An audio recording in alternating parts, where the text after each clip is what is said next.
How does Bruce Cassidy and VGK plan to reverse its fortunes as the Golden Knights face Toronto on the road on Tuesday night? A team that pounded VGK in Las Vegas 7-3 just 5 days ago. We preview VGK and the Maple Leafs on this edition of Lockdown Golden Knights. Your Locked On Golden Knights, your daily podcast on the Vegas Golden Knights, part of the Locked On Podcast Network. Your team every day.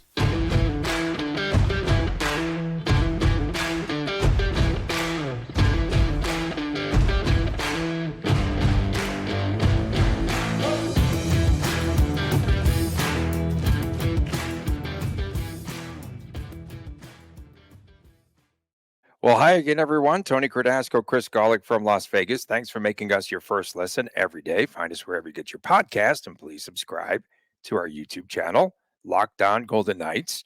We are brought to you today by Sleeper. You can download the app, get as much as $100 match play on your very first deposit. Just simply use the promo code LOCKEDONNHL. Chris, how does VGK bounce back against the Maple Leafs? The Golden Knights embarrassed at T-Mobile Arena. You were there. But Bruce Cassidy said on Monday that he believes it's a veteran group that he has, and they will play better and harder. He said he believes VGK will defend better. And he said that he felt that they defended better against Ottawa back on Saturday night. What did you think about VGK's effort in that Ottawa game? And if they play with that same effort against Toronto, do they have a chance of beating this team? The Toronto Maple Leafs have now won 7 straight.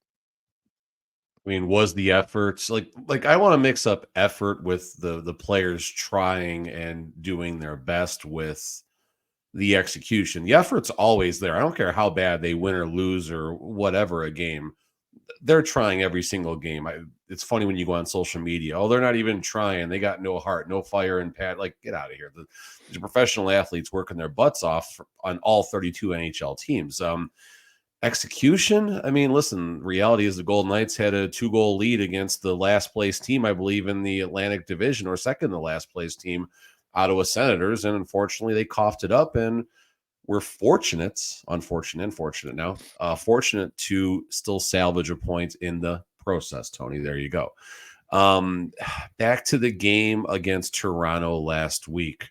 It didn't matter that Mark Stone was out. Didn't matter that Jack Eichel was out. That had no bearing on the outcome of that game. The Golden Knights just played a bad game, and it happens in an 82-game season, especially when you're missing key components. But that game, you look at the turnovers, the giveaways. You start with Paul Cotter just not making the best play for a puck going across the middle. Stevenson and McNabb staring at each other as Max Domi goes and grabs a puck.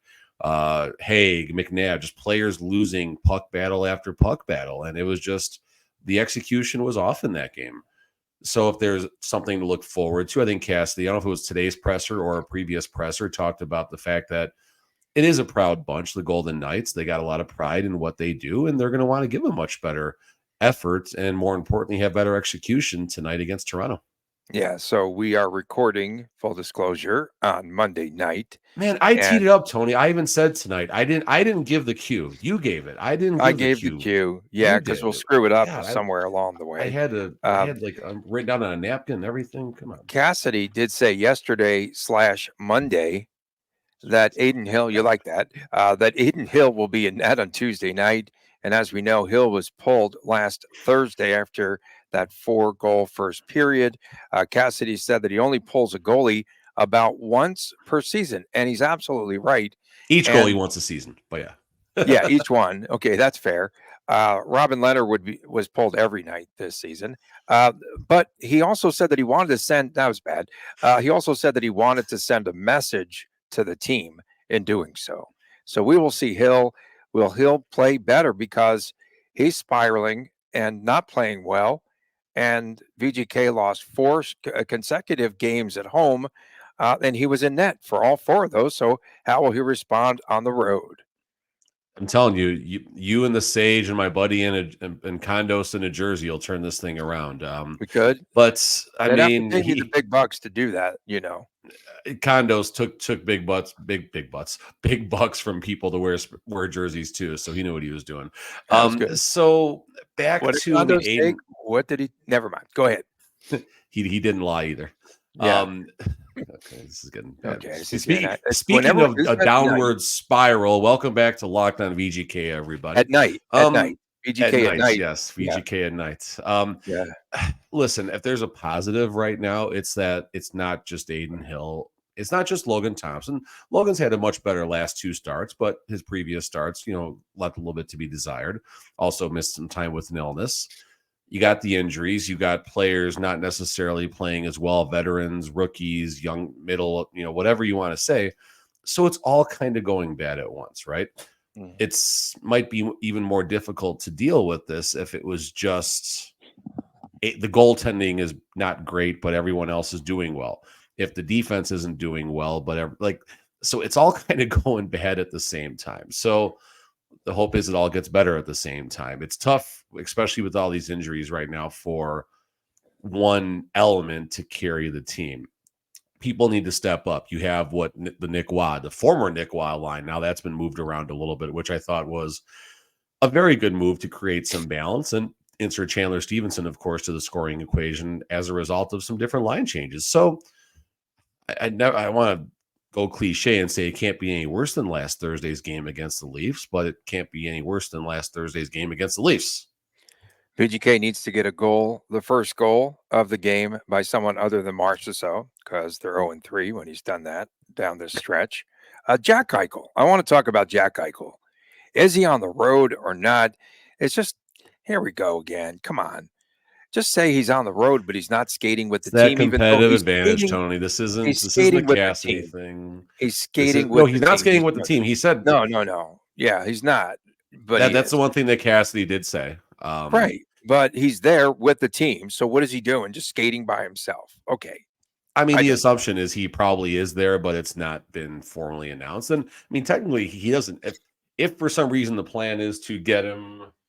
They said that he wouldn't play in Boston, but hey, who knows, man? Maybe he'll be back and cleared for Buffalo. Do you think he'll play against Buffalo in Buffalo? I mean, unless Jack is on the ice, and I doubt the Golden Knights even take the ice tomorrow because, yeah, I'm getting it right. Yeah, I doubt the Golden Knights even take the ice tomorrow because they'll be traveling from Toronto to Boston Wednesday. Oh, on Wednesday. Okay. Yeah, so I don't think there's going to be a practice on Wednesday. So at best, maybe Eichel can, and again, this is all hypothetical. At best, Eichel might rejoin the team for the pregame skate against Boston, which would make it a very highly doubtful scenario where Eichel would join the lineup against Boston, just coming off of the skates. And then Boston to Buffalo, I mean, they could practice on that Friday. They could theoretically do something on the ice, and maybe Eichel does have his first game back against Buffalo. I mean, it's important to get the team get Eichel on the ice as quickly as possible because they really want him, of course, on the ice leading up. Am I looking at the wrong? No, I'm looking at the right thing here. Yeah, so you're looking at the right schedule. Yeah, so for some reason I was off there, which we're spiraling, like I said.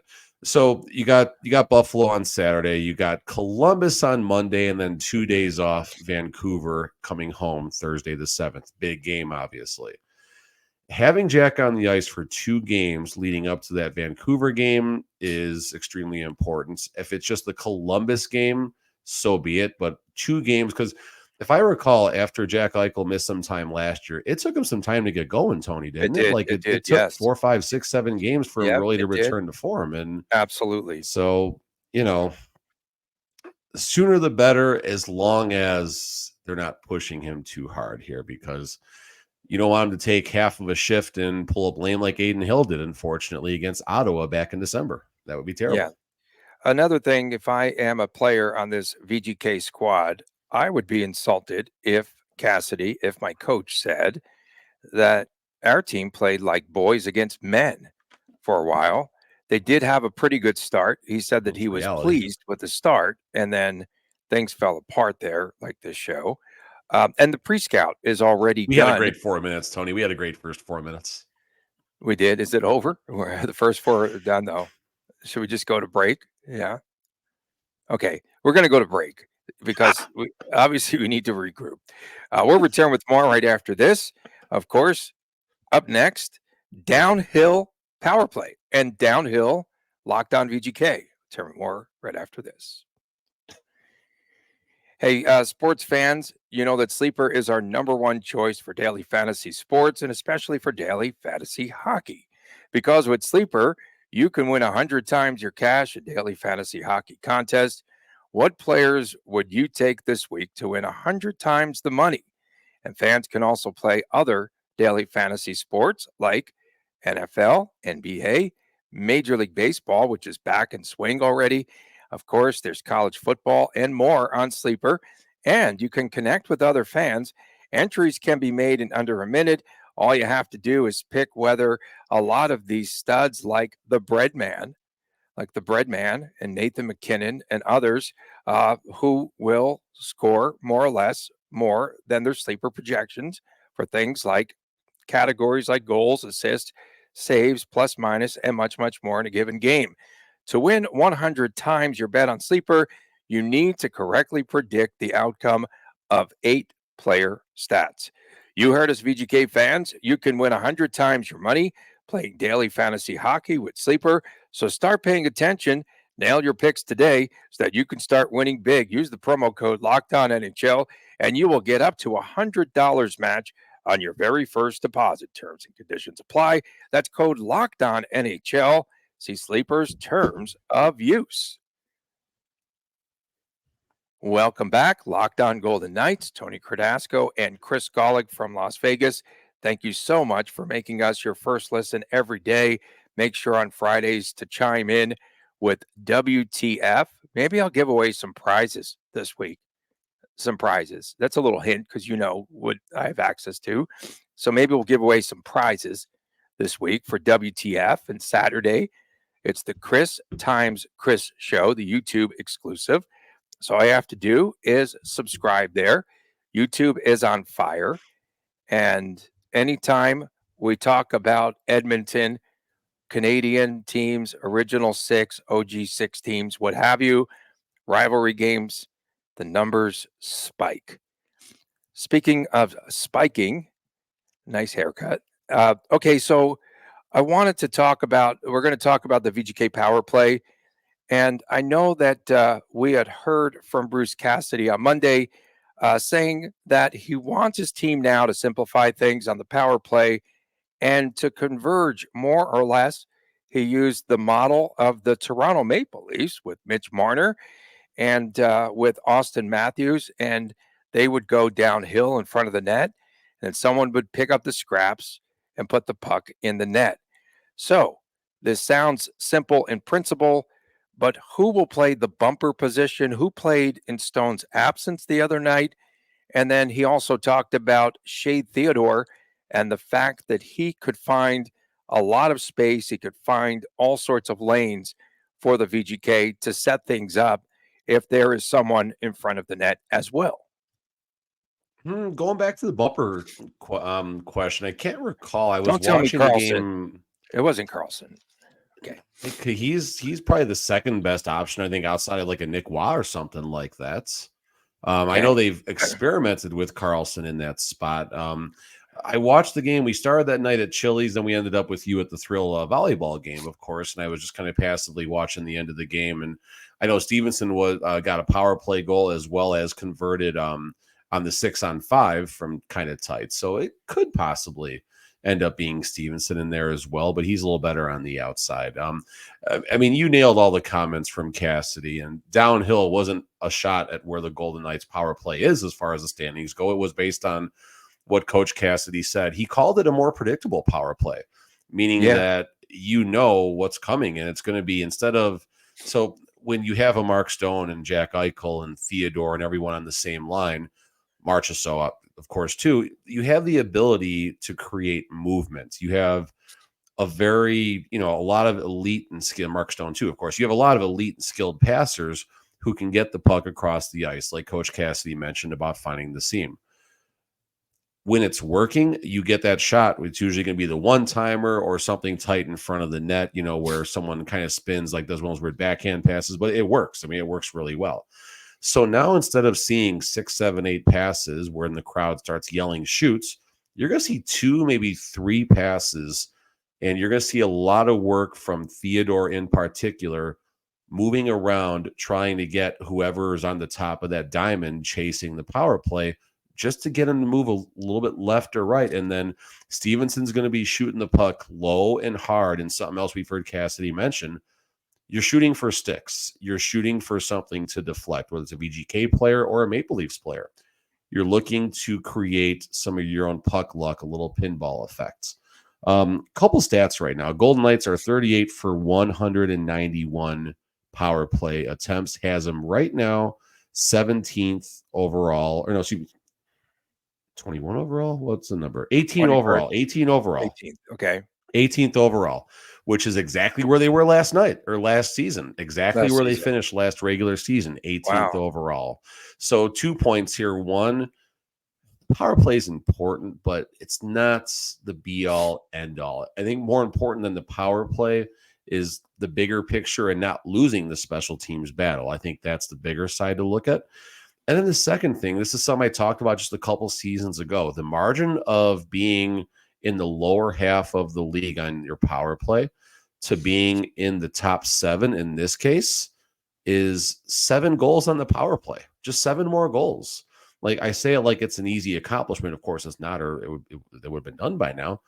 But 7 more goals would have the Golden Knights as 7th overall on the power play. Could Mark Stone, his recent injury be hurting the power play? Of course. Jack Eichel, obviously, of course, and so on and so forth. So the power play is important, but more emphasis, I think, almost gets placed on the kill, especially right now with the power play struggling a little bit. Yeah, and Shea Theodore, a lot of pressure now on him, and he's not fully back, right? Because he just came back recently. He's getting I could see. 24 minutes a game. I mean, they're I playing him know. like I he's could back. see. Yeah, they have been correct about that. I could see, and when he's in that deep and he pinches like that, I mean, I could see that if he does miss the passing lane, if he can't find an alley, picked off, back the other way, shorthanded goal. And So Toronto's got concerned some about players that. that can do that. How much more? Let me ask you this question because Cassidy talked about it. This would be the 4th game where all of the defensive players are back. All the blue liners are back and together. 4th game of the season that they're playing together. Same 6 that won the Stanley Cup title a season ago. How much more and he did sort of talk about them just momentarily. How much more does Cassidy want to get his defensemen into the mix and on the breakouts in this game against Toronto? What do you think their role will be? What will change from that meeting on Thursday night?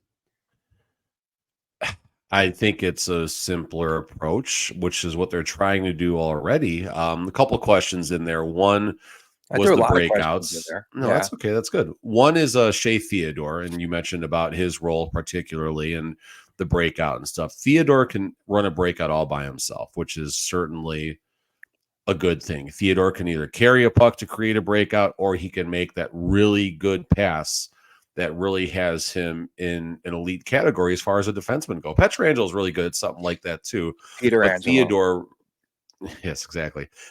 Theodore really has that ability. And just a sidebar, let's see if Alec Martinez gets out there. He missed some time in that game against Ottawa. Didn't necessarily look himself when he did come back. So let's just kind of keep an eye on that for tonight once it gets a little closer to game time and stuff. But getting the defense engaged, yes, that's obviously important. It would be nice to see Nick Hague's physical element. And, Zach Whitecloud plays a very responsible game, but his numbers indicate it's not as responsible as past seasons as far as his plus minus go.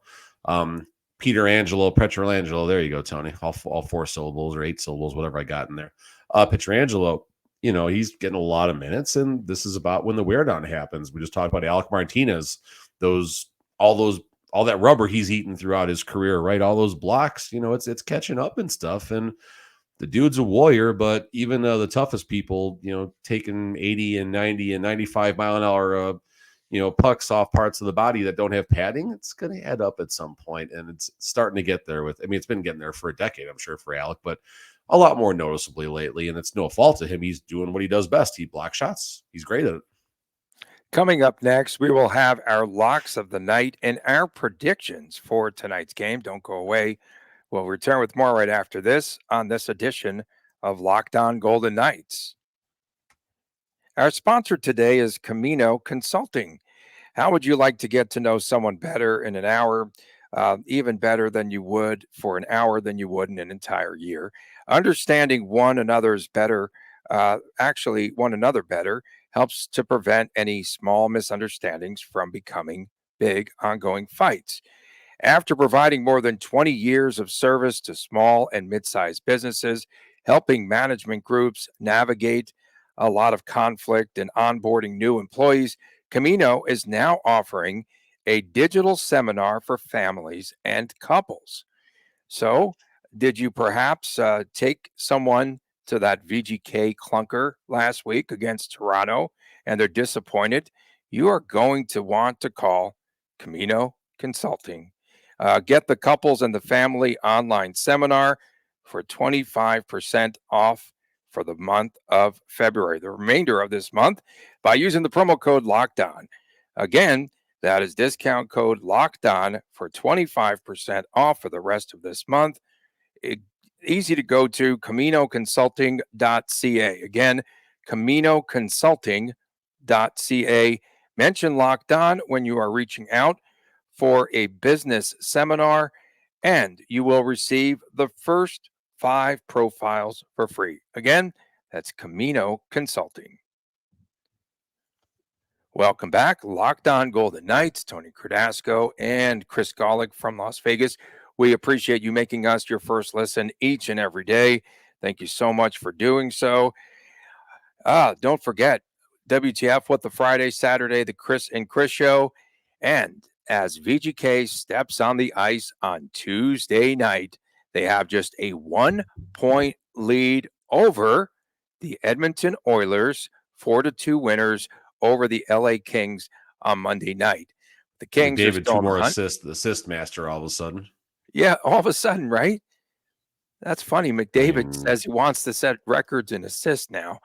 But that top line factored in, I think, 3 of the goals that I saw in that contest. So just doing what they typically do in Edmonton, and they're going to be a handful, and we'll have to see if VGK slips.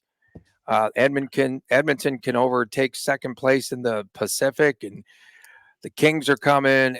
It's just wild right now. It will come down to the final day once again of this season, like it did a season ago, and everyone. But what's it going to be, Tony? Is it going to be the Golden Knights competing for the division? Which I'm not going to write them off for that. I don't. I am. They're 2 weeks ago. They're written off. I want to see what McCrimmon's got up his sleeve this week before I get to that point. But I did mention on the previous show that I would not. I'm not just going to lock the Golden Knights in lock down. There you go. I'm not going to lock the Golden Knights as being Golden Knights. Wow, geez, Chris. The Golden Knights as being buyers as the deadline approaches. I'm not locked in. I think it's going to happen, but there's still 1, 2, 3, 4, 5 games between now and then. And at the pace the Golden Knights are on, especially with the game against Vancouver right the day before the deadline, these next 12 days or so between now and the deadline, this is a pretty historic time for the Golden Knights we're about to see. So let's kind of see what happens. Yeah, I think they'll make moves here within the next couple of days. I still do. I'm with you on that, but if Toronto goes poor, which it could, oh, by the way, then they got Boston after that. That might not be pretty, or they'll do really well. And then you got Buffalo after that. Like, Buffalo is going to be licking their chops getting the Golden Knights after Toronto and Boston. That's and great. CBK, I mean, it's like the Golden Knights just beat the Rangers after that.